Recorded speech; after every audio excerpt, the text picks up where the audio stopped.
the promise of the Spirit. Christ redeemed us so that we might receive the promise of the Spirit. That is, we might experience the fulfillment of the promise that God made to Abraham. I can say that if we have not received the Spirit, have not been baptized in the Spirit, have not been filled with the Spirit, then we have not been redeemed. Because the point of redemption is not only redemption from the curse of the law, but redemption in order to receiving the promise of the Spirit.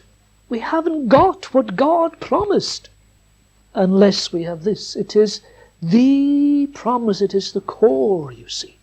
Wait for the promise of the Father. We were sealed with the Holy Spirit of the promise. Christ redeemed us so that we might receive the promise or the promised Holy Spirit.